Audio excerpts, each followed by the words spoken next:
Allora, il progetto dell'inventario biologico generalizzato parte nel 2007 su un'idea dei parchi Alpi Marittime e del Parco del Mercantour. Questi due parchi sono oltre 40 anni che collaborano, ma la conservazione è veramente la finalità principale a cui i due parchi si devono attenere e devono portare avanti azioni a favore della biodiversità.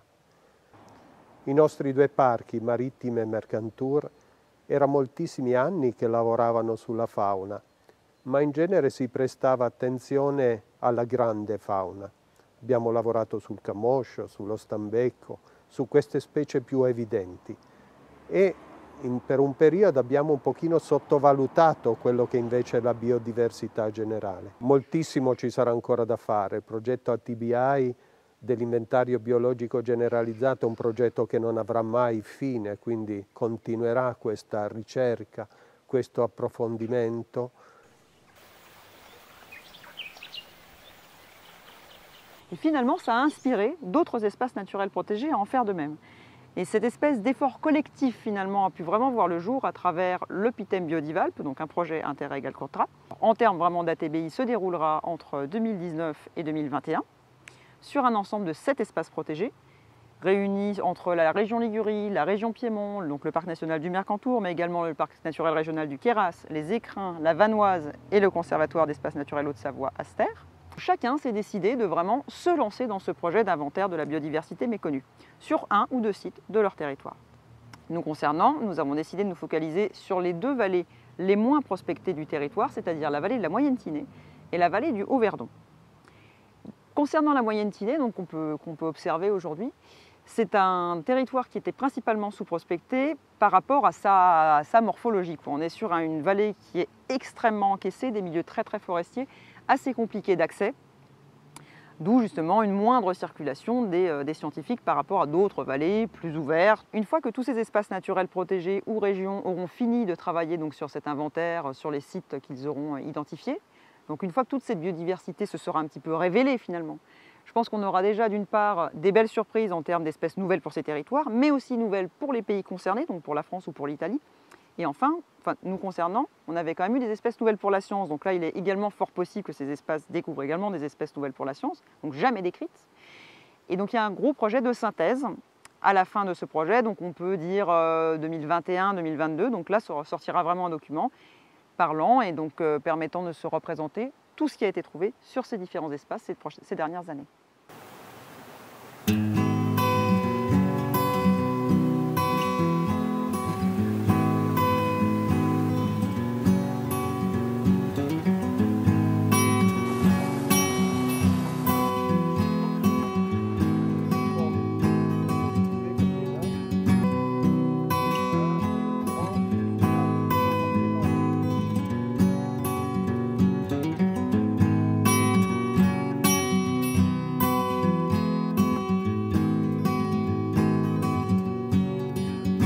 Thomas a été chercher des insectes aquatiques dans des blocs, dans des vitesses très rapides, plus typiques de zones torrentielles.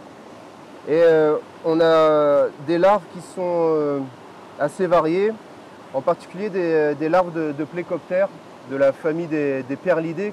Donc dans ces milieux très torrentiels et très rapides, on trouve des larves qui ont vraiment développé des adaptations à la vie dans les eaux courantes, c'est-à-dire au niveau morphologique, un aplatissement du corps qui leur permet de beaucoup mieux adhérer aux rochers et aux blocs qu'on retrouve chez beaucoup de larves. Alors comme ces plécoptères, une fois qu'elles ont atteint leur stade ultime, leur stade larvaire ultime, elles vont se transformer en adultes.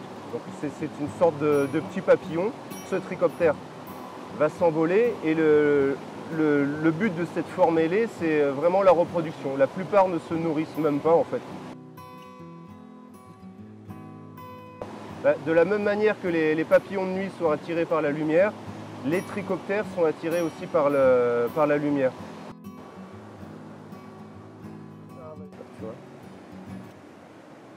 Alors les inventaires réalisés en 2019 et 2020 ciblaient des zones qui étaient plus ou moins prospectées. Par exemple, le torrent de Molière, lui, était connu dans la Moyenne-Tinée, mais le reste de la Moyenne-Tinée était moins bien connu. Et en prospectant dans des petits vallons où on n'avait aucune donnée, on a renforcé le jeu de données et trouvé des espèces particulières dans ces vallons. On a eu quelques bonnes surprises. Par exemple, on a trouvé un trichoptère, Rhiacophylla archangelina pour le citer, qui est une espèce qui était connue que d'Italie pour l'instant, qui était connue dans la région du Piémont, vers Antraquet, dans le parc Alpi-Maritime, répertorié pour la première fois en octobre dernier, donc octobre 2019, sur la partie basse du torrent de Molière.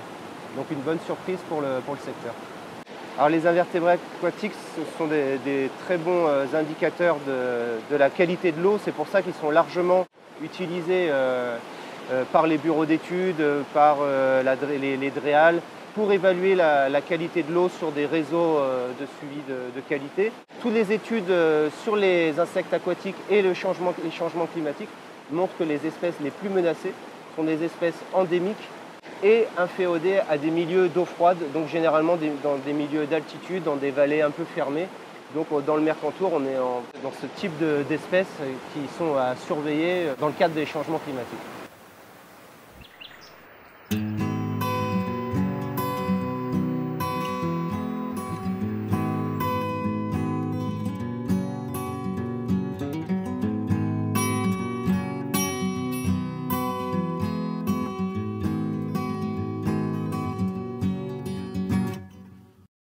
Et ben là, on est sur le lac Lovitel.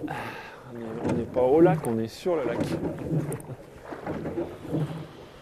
Et on va arriver dans la réserve intégrale dans 10 minutes si je suis en forme, 12 si je traîne un peu.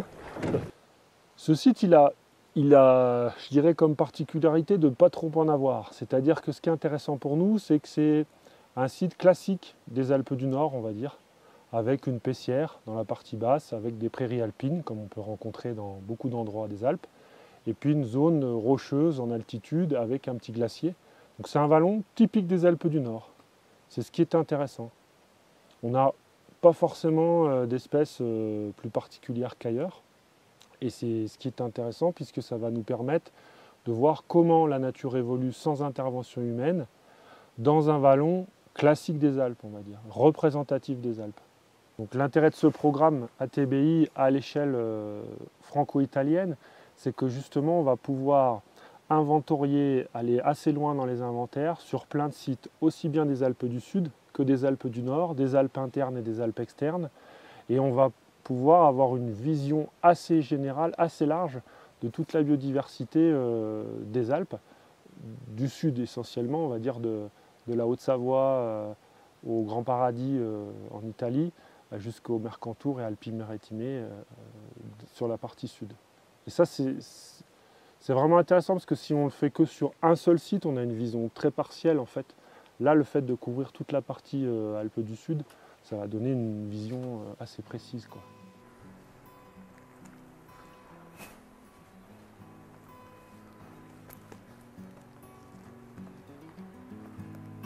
Je m'appelle Nicolas Van Voren, je travaille dans le cadre de l'inventaire pour la TBI ici du Lovitel pour le compte de l'association ascomi7.org, qui est une association spécialisée dans l'étude des Ascomycota, qui est un groupe des champignons en fait, voilà, donc qui est un groupe particulier qui est étudié par notre association. Alors la FONGE, c'est un groupe qui représente en fait énormément d'organismes très différents, qui se développent dans beaucoup de milieux, dans les sols, sur les plantes, sur les arbres. Enfin, c'est vraiment très diversifié et ce sont des organismes qui ont un rôle essentiel en fait dans les écosystèmes par leur interaction avec les autres organismes ou par leur rôle de décomposeur des matières organiques. Donc c'est vraiment un pan méconnu de la biodiversité mais qui est essentiel pour justement l'ensemble des autres organismes. Alors la réserve du Lovitel, c'est un endroit qui est intéressant du point de vue de l'étude parce que justement on a ici un milieu qui est laissé en libre évolution. Donc ce qui est intéressant, c'est à la fois de pouvoir inventorier les espèces qui sont présentes dans ce milieu pour pouvoir comparer avec des milieux équivalents mais qui n'ont pas ce statut de libre évolution et éventuellement voir si on peut trouver des choses qu'on n'aura pas dans les autres milieux qui sont impactés par l'homme ou par les activités humaines de manière générale. Donc voilà, c'est essentiel qu'on puisse avoir des outils comme la réserve pour compléter notre connaissance de la fonge. La difficulté avec les champignons qu'on étudie, c'est que simplement à l'issue de la récolte, on peut rarement mettre un nom de champignon directement dessus. Donc là, j'ai récolté des choses sur différents substrats, des plantes mortes, des bois morts. Donc après la cueillette qu'on a fait donc, ce matin, le stade suivant sera effectivement le travail en laboratoire. Alors quand on dit en laboratoire, c'est ici notre laboratoire, ça va être le chalet du parc, où on va pouvoir en fait observer de manière plus précise ces tout petits champignons qu'on a récoltés ce matin, avec des instruments, ce qu'on appelle une loupe binoculaire, qui va permettre un très fort grossissement et pouvoir déjà faire une observation plus précise. Et ensuite, on va faire une observation anatomique en faisant du microscope pour pouvoir là observer des caractères microscopiques, notamment tous les organes de reproduction, les spores.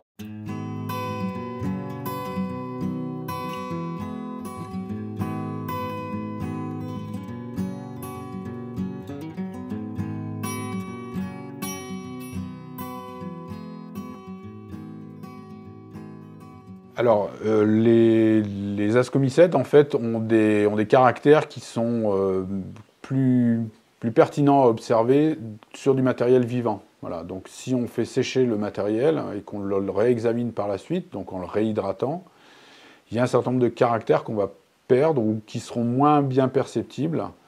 Et du coup, on préfère, nous, travailler sur du matériel vivant. Donc, c'est plutôt l'idée d'amener le laboratoire sur le terrain, en tout cas le plus proche possible du terrain, pour qu'on puisse faire un examen le plus rapide possible après la récolte. Voilà.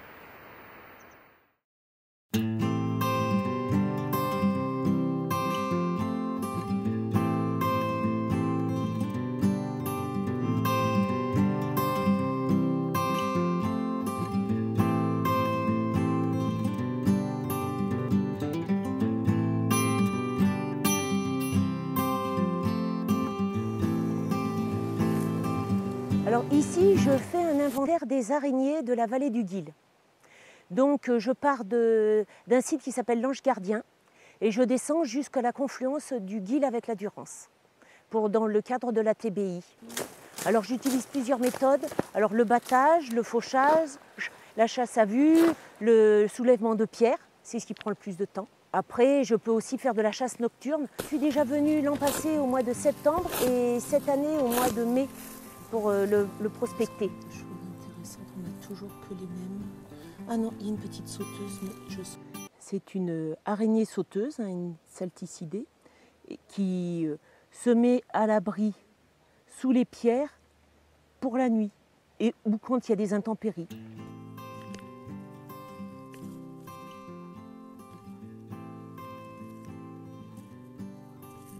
Et j'ai trouvé forcément des espèces totalement différentes, puisqu'il y a les araignées, il y a des araignées adultes toute l'année, principalement en hiver, et au fur et à mesure des saisons ou des mois, on trouve des espèces totalement différentes. Le rôle de l'araignée dans la biodiversité, c'est principalement la régulation des insectes, les fourmis, les moustiques, les mouches.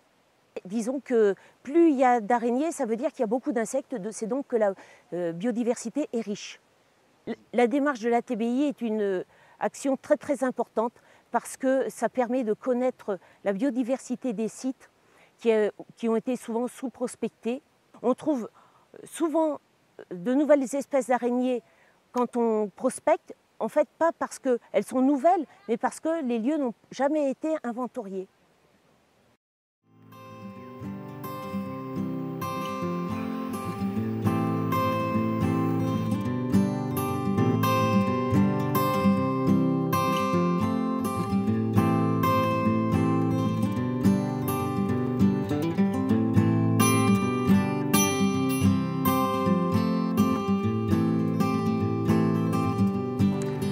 On se trouve dans le parc national de la Vanoise, donc dans le cœur du parc, et sur la commune de Méribel. Et donc ce site qui s'appelle la montagne du Saut C'est un site de haute montagne qui est situé entre 2000 et 3500 mètres d'altitude avec des milieux très variés. On souhaite dédier ce site pour la recherche scientifique et la connaissance. Et donc, on s'est dit que c'était une très bonne opportunité de déjà avoir une connaissance sur les espèces qui, pour le moment, n'avaient pas jamais été trop investiguées jusqu'à présent. Le site, on l'avait aussi choisi parce qu'il est assez diversifié en termes de milieux.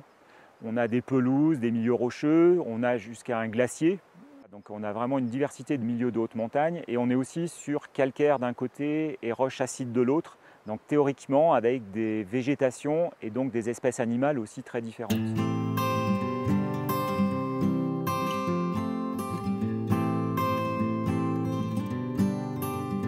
Je suis Benoît Daudelin, je suis un entomologiste donc depuis une vingtaine d'années. Je fais des inventaires spécialisés pour les coléoptères.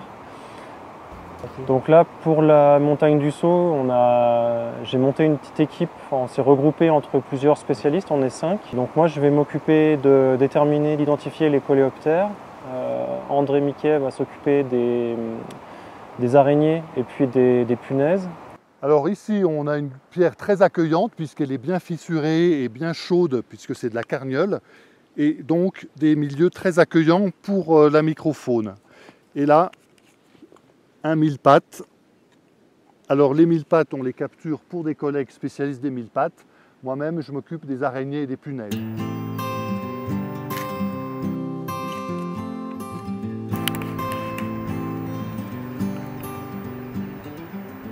Zéro punaise, évidemment. Si, il y a des punaises, il y a des opilions, il y a des punaises. Quand on cherche à faire un inventaire poussé sur un site comme ici, en fait, il faut qu'on fasse le tour de tous les micro-habitats, les petites zones particulières pour voir qui vit dans chaque petit morceau du puzzle et ensuite on reconstitue le puzzle complet de l'ensemble du site. L'idée de l'inventaire ATBI, c'est que chaque prospecteur va collecter tous les groupes avec sa technique, tous les groupes, et ensuite on va se répartir les punaises pour un tel, les mille-pattes pour un autre, les coléoptères pour un autre. On est obligé de s'appuyer sur un grand réseau d'experts qui ont la connaissance, qui ne vont pas forcément venir sur le terrain faire tous les prélèvements et ramasser les bestioles sur place. Ça, c'est un peu notre mission. On est spécialiste de notre groupe, mais avec André, on est aussi capable de ramasser large pour après redistribuer à tous les experts. Au niveau des techniques, il y a le petit filet fauchoir. Sinon, on a les systèmes de piégeage. Donc on va mettre au niveau du sol, qui sont des pièges où les animaux vont marcher, vont tomber, vont tomber dedans. Donc ça, on va en installer tout à l'heure.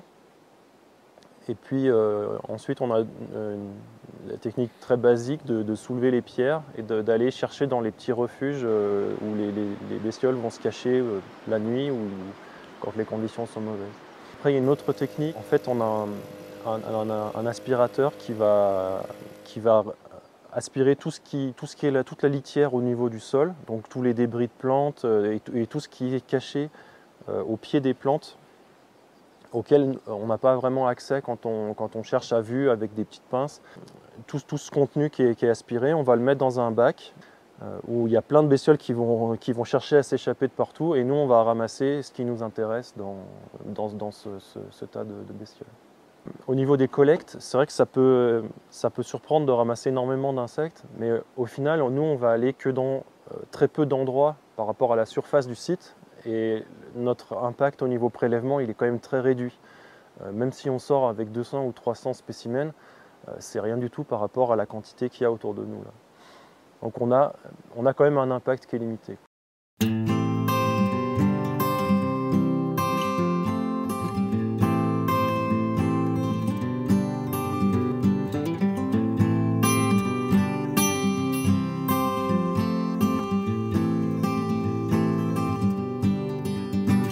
En face de nous, on a le site école, ce qu'on appelle le site école de la Balme, localement on dit Barme, qui est en fait la combe qui est en face de nous, délimitée globalement par cette arête-ci, l'arête là-bas, la grande arête sommitale, une ancienne propriété privée, plus de 600 hectares, qui a été acquise récemment par la commune de Chamonix. C'est le site idéal, on a à peu près 1000 mètres de dénivelé, de 1700 mètres environ au niveau du torrent de la Diose jusqu'à 2700 sur l'arête sommitale, 2009 presque au sommet du point culminant de l'arête du Pouce. C'est complètement libre, en libre évolution, laissé à la nature, à la faune sauvage et à l'abri du dérangement. Donc c'est le beau site, le site dont on rêve comme site de référence pour observer en fait les processus naturels. On va dire que sur le site, on avait la connaissance de base qui existe quasiment dans tous les espaces protégés, c'est-à-dire la flore et la faune vertébrée. Il nous manquait tout le reste, et donc l'année dernière, on a commencé à faire des inventaires sur la faune invertébrée, donc les mollusques, dont on reparlera sans doute, et puis les grands groupes de faune, les classiques, c'est-à-dire les papillons, les libellules, les criquets, les sauterelles.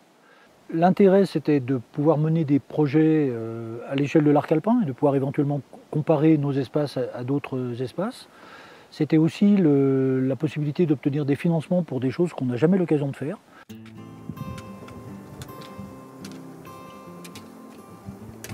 Alors je m'appelle Alain Thomas, voilà, je suis naturaliste, malacologue de profession, je pourrais dire, membre de différents conseils scientifiques, dont celui des réserves naturelles de Haute-Savoie. Le conservatoire m'a demandé de voir, d'identifier les mollusques qu'il y avait au niveau de la réserve.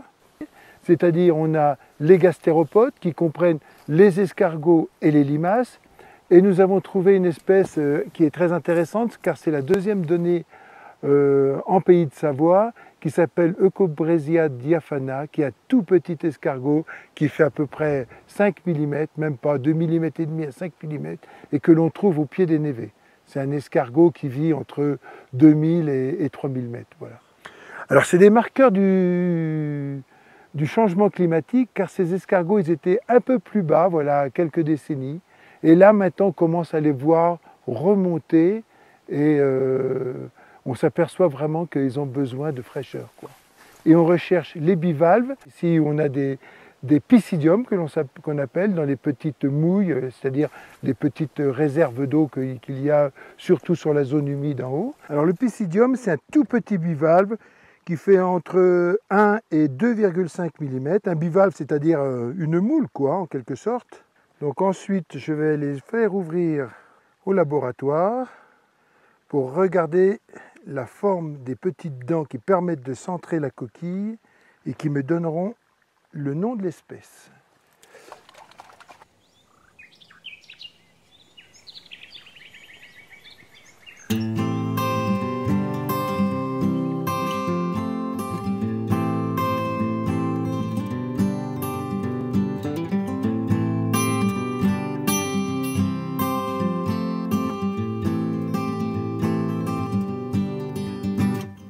Io sono Davide Dagnino, sono un postdoc all'Università di Genova in botanica e sono qua nell'ambito del progetto CoBioDiv per effettuare dei rilievi per l'ATBI, quindi All Taxa Biodiversity Inventory, riguardante appunto la componente vegetale. La mia attività riguarda soltanto la botanica e in particolare io mi occupo sia delle piante vascolari sia dei muschi principalmente. Allora, noi oggi ci troviamo al Monte Bignone, che è un'area protetta in cui la principale habitat interessante sono le praterie di questo crinale, che sono delle praterie aride che ospitano molte specie, tra cui anche molte orchidee. Che comunque ci troviamo nella zona delle Alpi sud-occidentali, che è uno dei più importanti centri di endemismo di tutto l'arco alpino. Specificamente il Monte Bignone probabilmente un po' meno rispetto alle altre parti perché è meno alpina. Qui ci troviamo in un piano montano e questo habitat in cui ci troviamo è un habitat di interesse prioritario per la comunità europea, così come anche alcuni boschi che ci sono qui intorno, boschi di quercia. Io sono Claudia Turcato, sono una botanica e attualmente lavoro come consulente per l'ARPA Liguria.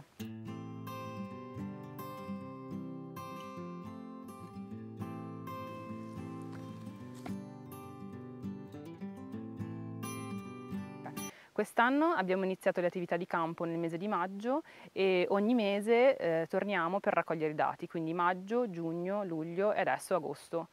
E poi continueremo ancora a settembre e poi l'attività continuerà anche l'anno prossimo nei mesi primaverili, inizierà un pochino prima di maggio ancora. E iniziamo a raccogliere dati puntuali col GPS, quindi ci fermiamo in un posto, prendiamo le coordinate, le esposizioni, i dati stazionali e poi facciamo una lista di tutte le piante che troviamo, quelle che non conosciamo, le raccogliamo, le portiamo poi in laboratorio e le determiniamo successivamente.